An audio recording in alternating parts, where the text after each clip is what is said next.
Hello, Ryan here, aka Mac, and welcome! So, another 3.13 Evocati patch was released. Here is the latest information.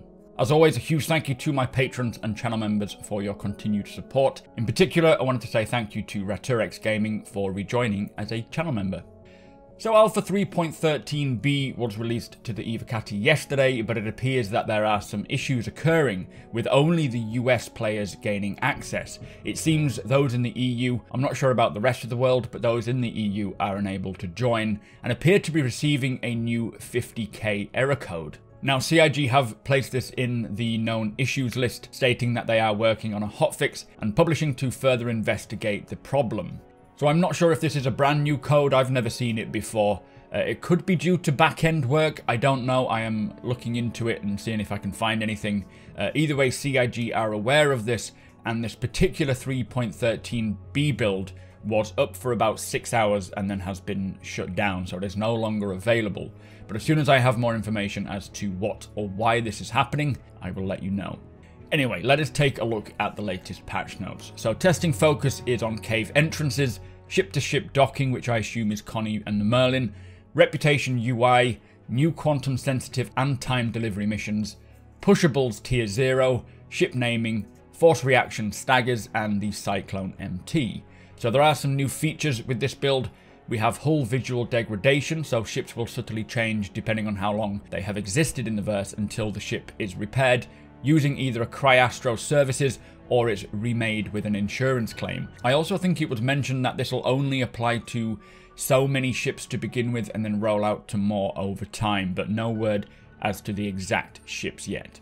For ships and vehicles, they have introduced the new Tumbril Cyclone MT, very much looking forward to trying this out. For features, they have done a polish pass on Yela and Daymar's visual updates, which must be another visual update, because I'm pretty certain that these two moons were updated in 3.12, so they must be getting a bit more love. They've also added additional caves on Daymar, so more caves to Daymar, as well as updating the previous caves, I believe, that we heard about. I would be interested in knowing just how many caves there will be in 3.13 in total.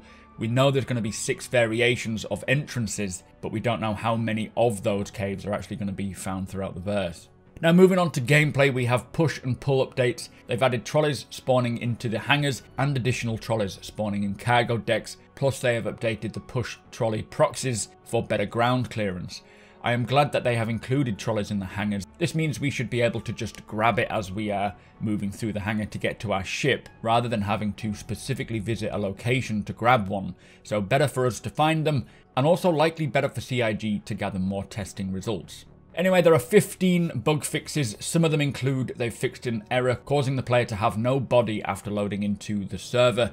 Players should now be able to pick up food and drink when purchased from shops. UI should now display the correct amount of active members in audio channels. They've fixed an issue causing invisible collisions to be present around planetary locations, such as cave entrances.